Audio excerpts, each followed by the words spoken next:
Hello and welcome to today's Confessions of a Global Changemaker show. As always, I am bringing to you changemakers just like you and I from around the world who are doing extraordinarily amazing things very well. And I want to dig into this amazing entrepreneur's background, how she got to where she is, and how she realized she was first a changemaker. Tammy Banks, welcome to today's show. Hi, thanks for having me. Well, we did have a few technical issues getting you on, but at least we can hear you. Yeah. We've got like a talking bubble coming up. Tammy, tell us, first of all, let's see if we can guess what you do by telling us why you care so much about what you do. Oh gosh, I care so much about what I do because I really believe in people and people having fair chances in life. And I think my mission is very much to help people who are struggling in a variety of ways have access to safe and excellent frontline services. Mm-hmm. Okay, well, guys and girls, can you guess what Tammy does? Tammy, do a big reveal. What is it that you do? So I am the director of a training company that delivers training to criminal justice, social care and charities. And we have over 50 freelance facilitators nationally who are operational experts. So they work in the field and they also deliver training for us. And we have a methodology called Training for Influence, which is all about delivering quality training that builds the emotional resilience of frontline workers and influences their values so that they can deliver exceptional services and change lives.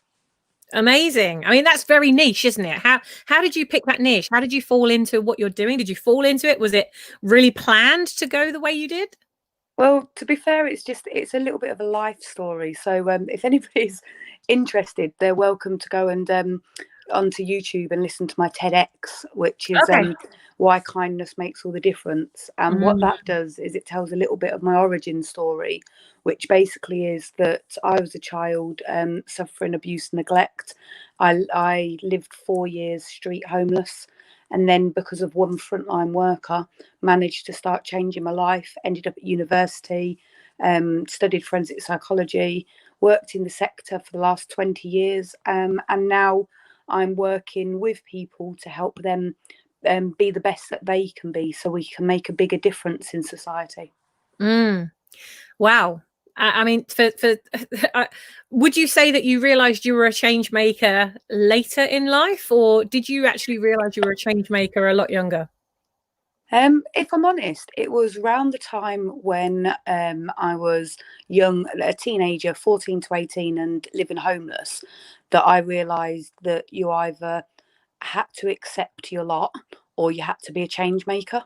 And so that's when I started making change for myself, because at that point, that's all I could do.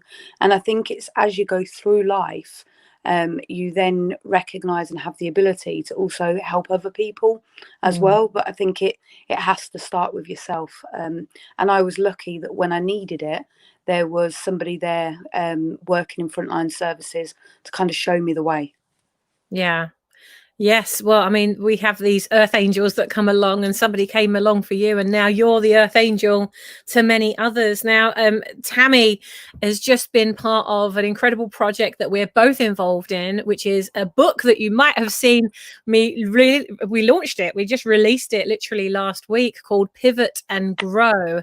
And it was the brainchild of Andrew Priestley, who, as you know, he published also The Law of Brand Attraction. We're publishing many books together. We've got lots of things in the pipeline. And Pivot and Grow came along to bring thought leaders together who had pivoted and had grown and had come through diversity and adversity to do things for their own business and wanted to come forward and support others with theirs. Now, Tammy's chapter starts on page 57 of Pivot and Grow. Tammy, I want to read a little bit of the beginning of your chapter, because I think that there's an incredible thread that goes through from this chapter, obviously, through all of the things that you do. And there's some really good thought-provoking stuff in here. So let's start here. So Tammy says, This is on page 57 of Pivot and Grow. So guys and girls, if you haven't bought Pivot and Grow yet, make sure you do. Go to Amazon. You can just type in Pivot and Grow book and you'll find it in whatever country you're in,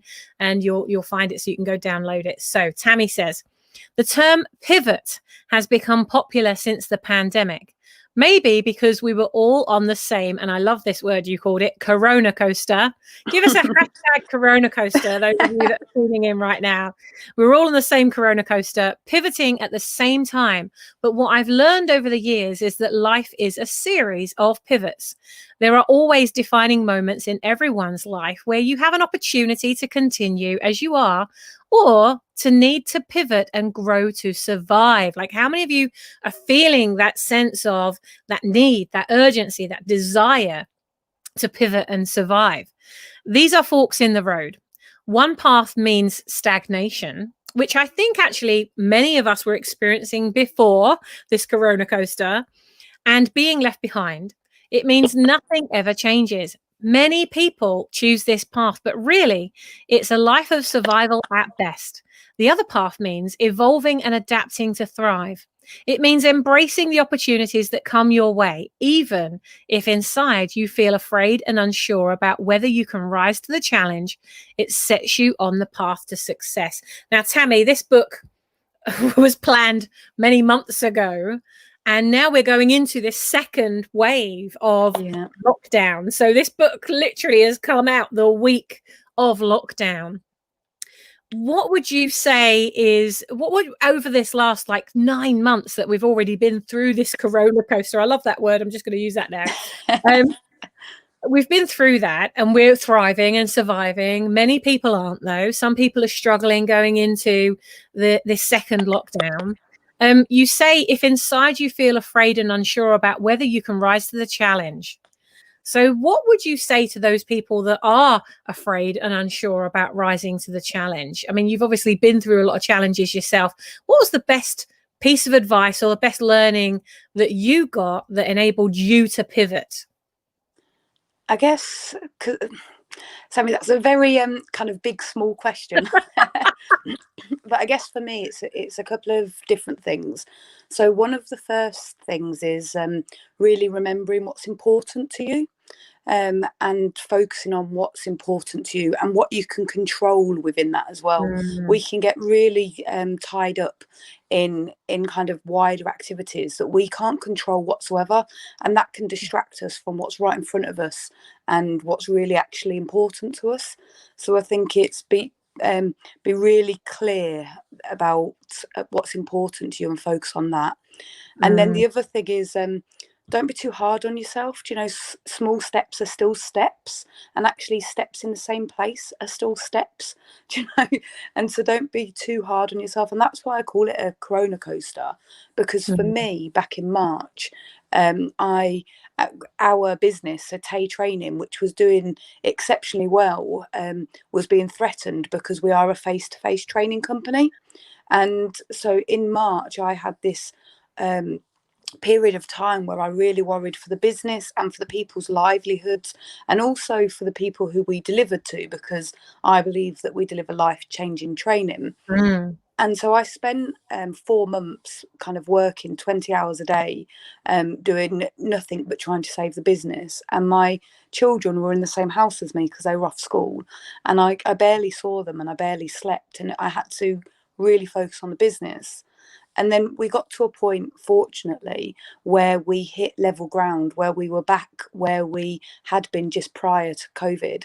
And at that point, I literally took all of the money in my bank and bought a camper van and spent 7 weeks travelling around the UK beaches with my 2 children, and working 5 or 6 hours a day instead of 20 hours a day, and spending some time with them, because I really felt like in amidst this pandemic, when people were struggling, people were dying, I lost focus on what was most important to me. But also, as long as you recognise that, and as long as you prioritise it, because actually I wouldn't necessarily have been able to focus on those closest to me if my business had gone under. So it's about recognising that steps are always steps, and as long as you're still moving, and you're being kind to yourself and other people, then that's good enough. Love that. Absolutely love that. And I think what we can do as entrepreneurs who really have that passion for changing and shifting and supporting people to live their best life or have their best business or their best health or wealth, whatever it is that we do as the change makers we are, I think we can get carried away by focusing so much on the vision. We stay so much in future that we never feel like we've achieved anything, because we're only celebrating the things that we think are big. And I mean, we even have things that are big that, because there's so much stuff to do, that we forget to even celebrate the big things, don't we? Yeah, absolutely. And celebrating life with our children is paramount to anything else. I mean, you say in here, actually, this is on page 58 of Pivot and Grow. For those of you that are joining us, I'm just reading a little bit from Tammy's chapter in the Pivot and Grow book. If you haven't got the book yet, go onto Amazon, go and type in Pivot and Grow book, and you will find it in whatever country you are. I wanted to put a shout out to Andy Fisher, who is a very special author also in this book as well. I can't wait to interview Andy as well. So Tammy, you say sometimes we get so caught up in surviving from one day to the next that we can't see beyond that. And that's exactly, you couldn't have said a more perfect thing to line up for exactly what I was going to read out next. You say this is true in both our business and personal life. I spent 3 years homeless and made many wrong choices along the way. I was lucky that a frontline professional gave me the opportunity to transform my life. She helped me look to the future and not be overwhelmed by daily activities.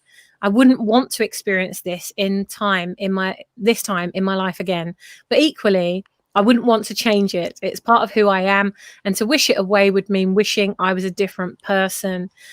Tammy, when would you say over this Sammy, last can you kind of hear me? I can't hear you now. Oh, yeah, I can hear you fine.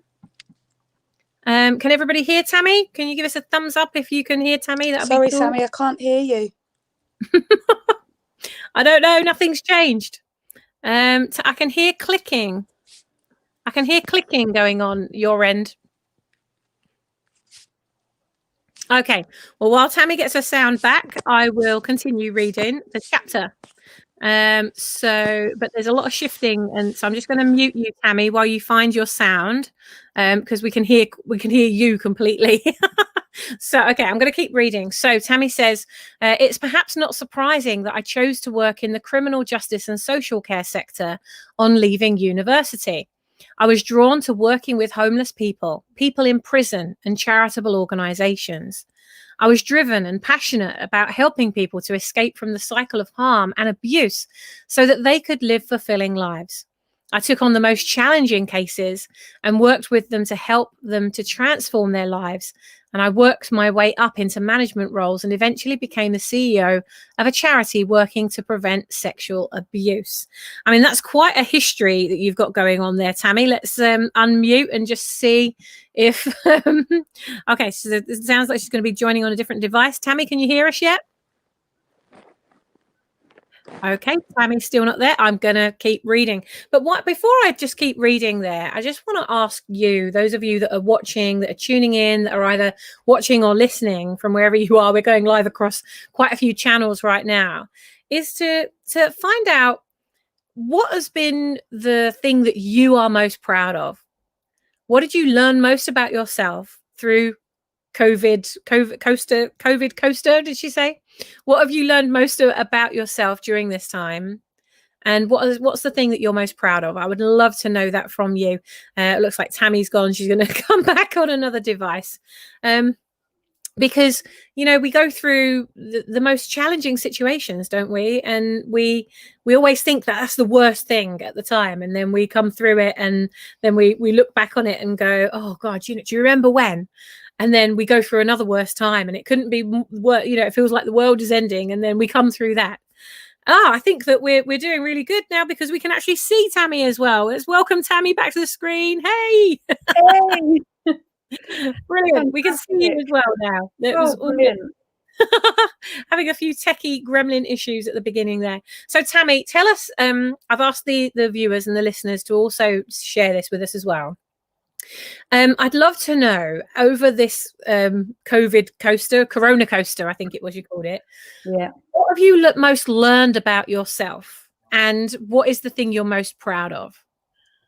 So I think learning about myself, the thing that I've recognised is, I guess, how I want to live my life, if that makes sense. So I've spent, over COVID, I also turned 40. So I think that's a bit of a milestone as well.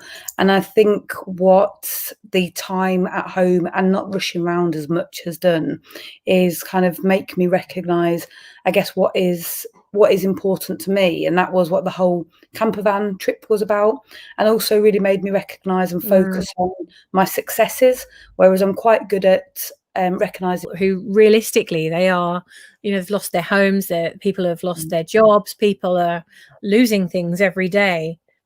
And yet I also know people who are finding things every day, and that have found this experience to be the most positive experience. I know one of our Brand Builders Club members, Jennifer Louise, actually we're doing a live session on Friday together, and we're chatting about her part in this hour training that we're delivering for brand builders. Happened to launch at the perfect time, and so Jen literally comes into the event and she says, "Oh my God, I've had to close my business this morning.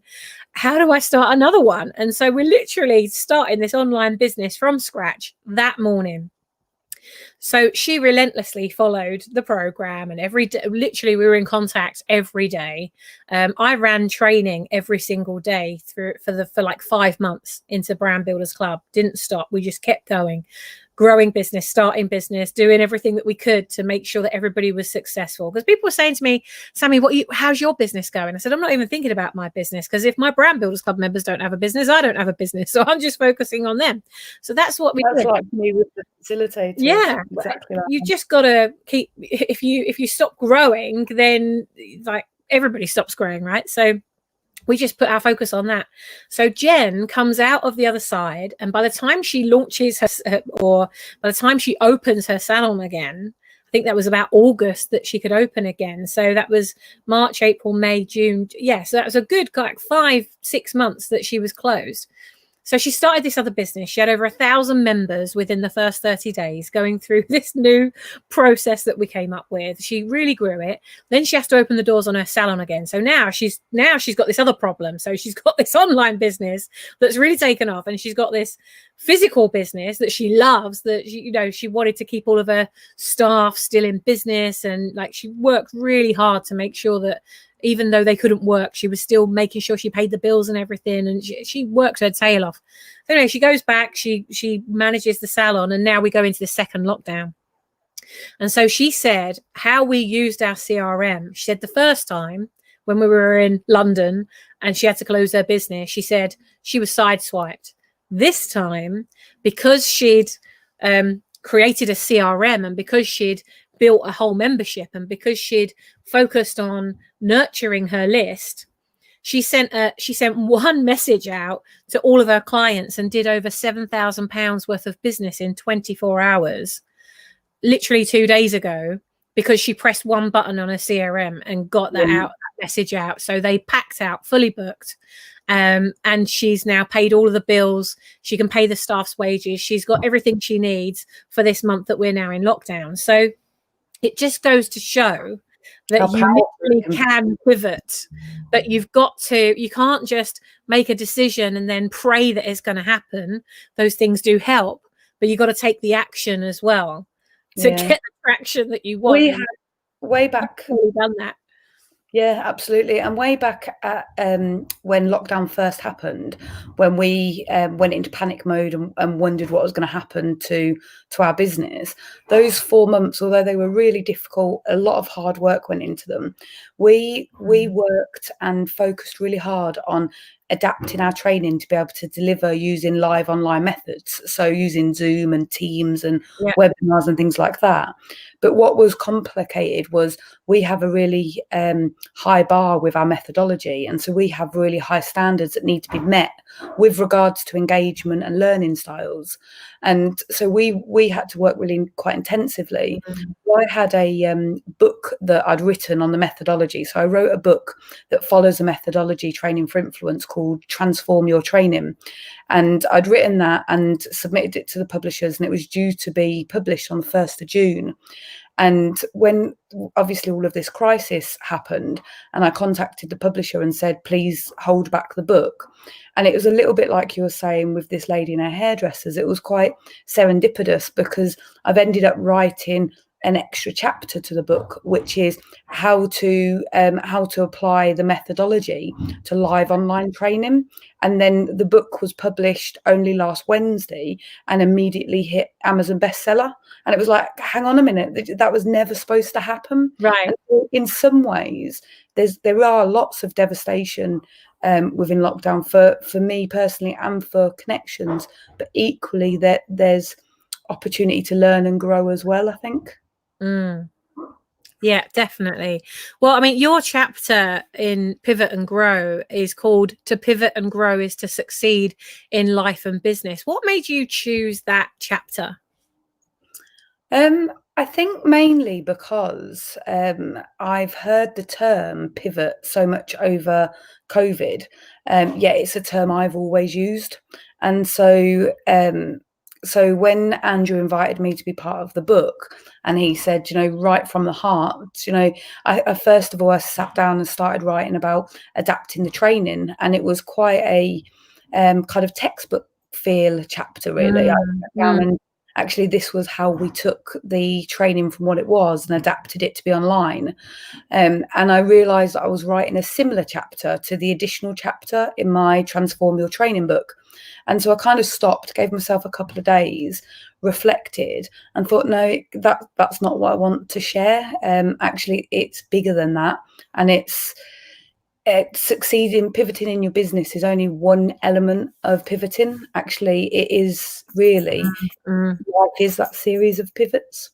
And especially as a training company, because I mean, trainers, public speakers, that whole industry, there were many industries that have been affected, but I spend most of my time in the training, speaking and coaching arena.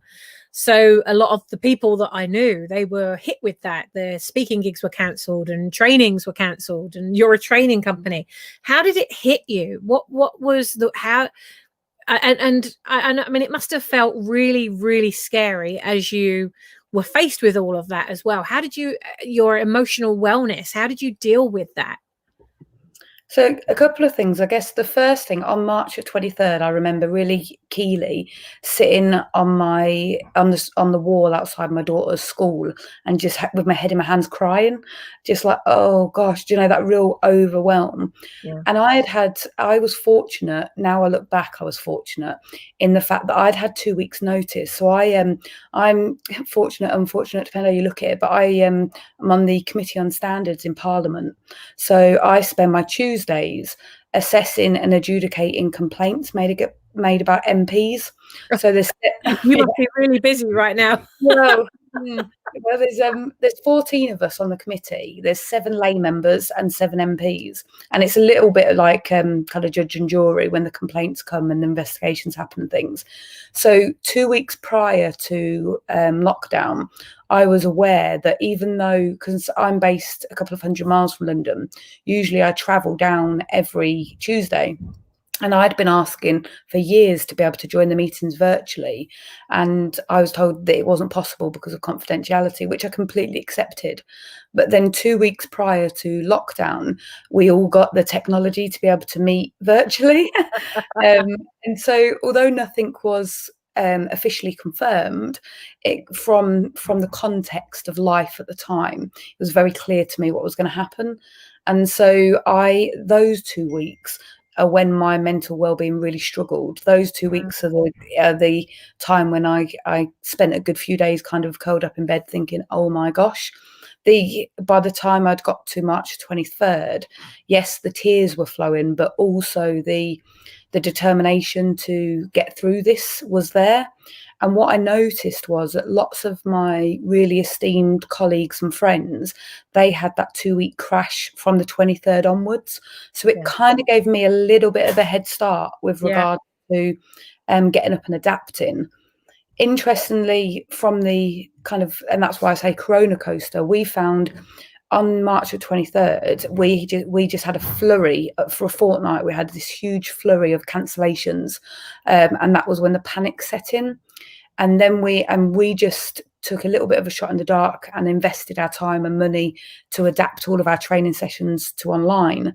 And because we deliver sessions that are all about changing lives and deliver safe services, so things like safeguarding, risk assessment and management, managing challenging behaviour, quality and diversity, courses like that, we're very passionate about ensuring that our sessions enable people to have their perspectives challenged and to experience new things and to recognise biases and things like that. So we really weren't sure it could happen online. So everybody cancelled, but we invested, knuckled down and adapted things. And then when people started realising that after 3 weeks, things weren't going to change anytime soon, we had only 1 or 2 customers book training, but that gave us enough information to be able to market. So talking about the brand builder, that gave us enough testimonials to be saying we are delivering online. This is the response that we're having, tagging the companies that we're working with. Other people could see how successful our online delivery was. And then we started seeing things build. But actually, although we got back to where we were prior to lockdown with regards to sales and bookings, we got back to that by the end of July. What then actually happened was in September, we far surpassed that. And that's as people recognised that we're in this for the long haul. So I think people have stopped pausing life now. They're trying to find a way to continue with their responsibilities, and particularly because what we've got is the really increase in harm, abuse and neglect as well. So I mean, it's I did notice that happened, really, that first kind of 3 to 4 weeks when everything was just stopping and people were, I mean, there was no certainty for the future at all, was there? It's like everything just went out the window, and everybody was hit. Out of all the interviews that I've done, one interview really stands clear in my mind when he said, never has there been a time when the whole world has been going through the same thing at the same time. And that was so true. And the people that were more resilient and thinking more about, okay, how rather than, oh no, and just folding up, they're the ones that have come through. Just barely, some people, but they will continue to grow. In your chapter on page 61, you say sometimes you'll face these moments alone. At other times you'll have people to help you navigate them. When I was young and homeless, frontline professionals helped me to pivot to change my life. And as a result, I'm now fulfilled, contributing to society and making a positive impact. Changing paths has meant that my children will never experience the devastation that I did. They already believe the world is full of possibilities and that they are loved beyond measure. Recently, my helpers have ranged from my immediate family, the team at Taye Training, and to the wonderful business communities I'm a part of. Would you say that those communities, I mean, I've noticed more than anything that communities seem to have got stronger, but then there seems to be a lot of kind of fighting that's going on social media. And obviously you've delivered your TED talk on kindness. What do you believe we need to do, Tammy, that will, if even people are pivoting, we're all changing, we're doing things that are very different in some instances than we did before to get through and to grow forward. But what do you believe is the thing that we need to do to get kindness reaching everybody? I think it's difficult because I think that people naturally go into panic mode, particularly when their livelihood and their family is threatened. I think I was really, really warmed at the beginning of lockdown when people were pulling together, helping their community, etc. But then you did also see people turn from a point onwards where the frustration grew, and also they saw the impact on themselves and the people they love personally. My advice is, if you can't be kind because you don't have the time or the energy or the inclination, then don't be unkind. And I think that actually, as a balance, I would always say that where we can, we should be kind. It costs nothing. But actually, sometimes we're just not able to be because where we're at. But actually, we're always able not to be unkind. Yeah, very good point. I remember my grandma saying to me, not because I'd said anything, but she said something one day, and I took this in, and she said, "If you can't say anything nice, don't say anything at all." I say that constantly to my children. In fact, my 12-year-old, about just before lockdown, actually, she had trouble with a girl at school in her class. So she was in the first year of secondary school, and I said to her, this girl was calling her names, and my little girl walked out upset. And then I said to her, "What did you do?" And she said, "Well, actually, Mummy, I turned back round, I walked in, and I said to her, if you can't say anything nice, don't say anything at all," and walk back out. And I couldn't help but laugh because what a mum saying that is. It is, yeah. Said it in the middle of the class, but funnily enough, the girl didn't say anything to her ever again. So A good life lesson from the ancestors, passed down through generations, a global effect. Tammy, you go on to say on page 61, you say it's about staying connected to your values and your why. When you're clear about your values and your why for doing what you do, they act as a form of guiding light. How important have values been to you as you've built your brand? oh gosh, they literally mean everything. My business built accidentally. I say it's an accidental business because me and my business partner Faye, who are best friends and colleagues, we were actually managers within criminal justice and charities, and we were frustrated because we were sending our teams on training, and their day job was working with the most complex and vulnerable people, and we were sending them on training, so they were time away from people. Time away.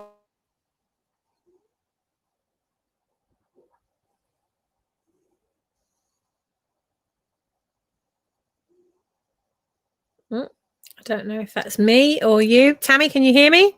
Your sound just completely went. Oh, yeah, I can hear you. Oh, there you are. There you are. Oh, sorry. Okay, you can just repeat whatever you just said there. We've had so many technical difficulties today. We have. There's been lots of internet gremlins, but it's all good.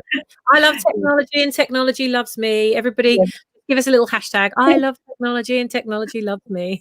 And it'll work perfectly. Crook by crook, it will happen. Yeah. What I was saying was that when myself and Faye started delivering training, it was very much because we were frustrated that we couldn't access it for our staff members anywhere else. And Taye built from us delivering values-led training because that's the perspective we come from. And three and a half years into the training company, we were both still working full-time within our charities and keeping that USP of that operational expertise. But we had over 30 facilitators also doing the same. And at that point, we analysed all of the phenomenal feedback we got and the way that we were delivering to try and see if there was methodology. And what was really interesting was what came through as the strongest thing that made the biggest difference in our training was that it was values led, and that right from everything, whatever the subject we deliver from a values led perspective. And we interweave into all of the sessions the kind of organisation's values, mission and objectives, but equally all of our sessions start with us talking to the delegates about their why and why they do the job that they do, and connecting them to motivate and inspire them. And then all of our sessions, again irrelevant of subject, finish with talking about building your own emotional resilience and looking after yourself to give yourself the strength to be able to do your job to the best of your ability. So it's it's interwoven all the way through. And it wasn't until we did the analysis to be able to derive and launch the methodology that we'd even recognize that. It was just so fundamental. So yeah, for me, they really do drive everything. And I think you won't go far wrong if you keep reminding yourself of what they are. Yeah, very true. Values are the whole DNA of everything that we each do. And I think that sometimes we can get pulled onto a path. I know that happened with me when I was building 5 companies at the same time. I don't know how I did it now when I look back then. Although we're building 3 now. I don't know what I'm talking about. You just find the energy from somewhere, don't you? Yeah. And I just remember I felt like I was getting up and I was going through all of the day-to-day, I would call it grind. It felt like a grind back then. And I was going through the day-to-day grind of got to do this, got to do that. And I was kind of towing the line. But actually, like I was not happy, and my heart was letting me know that. And that's why I was having really bad chest pains at that time. But when I look back at, because hindsight is a beautiful thing, right? So when I look back at that time, I can clearly see that I was going against my values. That was what was making me unhappy. My highest core value is freedom. And yet there I'd built myself a business that became a cage. And I think we can do that if we don't continue to focus on that reason why and keep connected and grounded into that reason why. It's very easy to slip into what other people want for you. And it's also easy to look at what other people have and think, oh, I could do that. But then they don't have the years of experience to go along with that. And I think you can get caught up in this kind of, money being your God, or things being your God, and material things being your God. And actually, I think what has happened over so beautifully, if anything beautiful can come out of this Corona coaster that we've been on, I think it's that we've realized that stuff isn't our God anymore, and that communities and family and relationships are really, really super important. They always have been, but I think what's happened is because we haven't had the businesses and the things that have been taking up our time, we've been able to focus up on what's really important. And I've seen a lot of people totally change their businesses completely. Yeah, me too. And I think I've also seen a lot of people completely change their buying habits. I know certainly on my local mums Facebook group, there's pinned to the top of the group is a thread on local businesses and asking people to do their Christmas shopping on local businesses and things like that. And I think people are more willing to do that. We have a milkman and fruit and veg delivered, and yes, it's more expensive, but actually I know that it's keeping somebody in a business and I can afford it. So it's I think people are starting to make more decisions like that about considering their ethical choices. Absolutely. And I think that's what will make us grow, learn and get through this as well. There's a spirit about actually continuing, and there's a spirit about succeeding and being kind. And I think that it's about remembering that we are all in this together, and that's how we'll get through it as well. Definitely. Well, as we start to round up this interview, which I've loved every minute of it, and we've actually only met as a result of being authors in the same book, Pivot and Grow book. For those of you that are joining us a little bit later into the recording, we have just launched a book called Pivot and Grow, and it's an incredible book. In fact, I'll just share the screen now for those of you that have not seen the book yet. I'd love for you to go and go and buy the book. You can get it on Kindle, and the paperback is just being launched now as well. So you can pre-order the paperback, I believe, but you can definitely get the Kindle version. And I mean, it was brilliant. The book just shot to number 1, number 2, number 3. I think we hit number 1 in Australia before we hit in the UK, which was crazy. It was like, it was funny. It was one of those things, I woke up the morning that the book was published, and because Andrew and I, we'd been talking about Pivot and Grow about 4 months ago, maybe 3 months ago.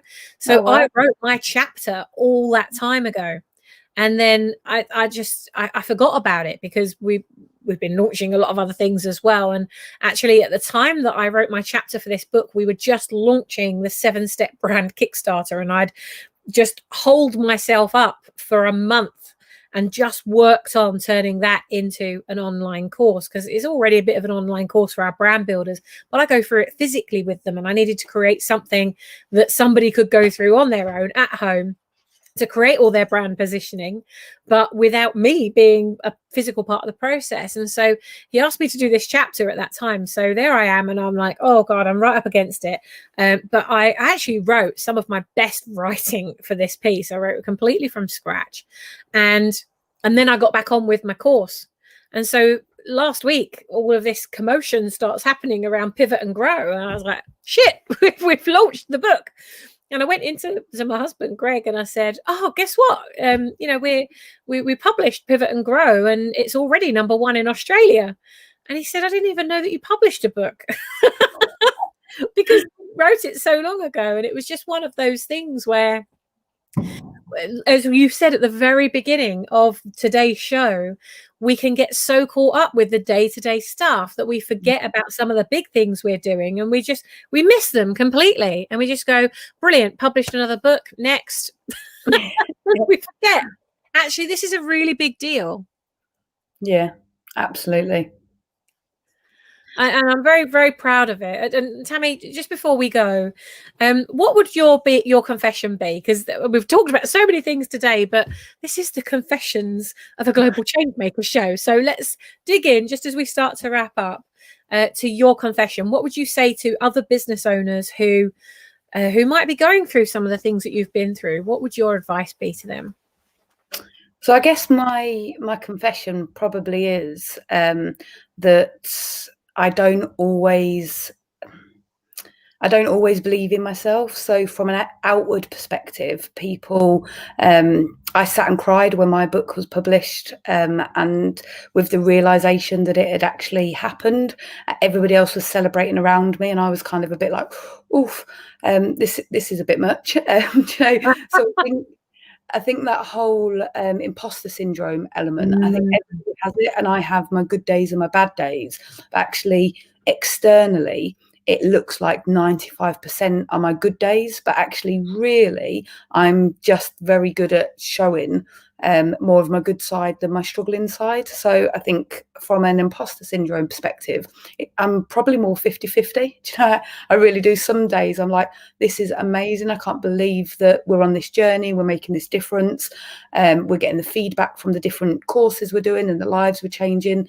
And on the other day, I'm thinking, well, hang on a minute, I don't deserve any of this recognition as best-selling author or whatever it may be. So I think my confession is that, you know, what we see and what we do and what we are, they're all interconnected, but actually being a bit more honest about it in places like this is the way to go forward, so that we can each recognize the truth and reality is that life is difficult, but as long as we keep trying our best and trying to be our best, that's all we can do.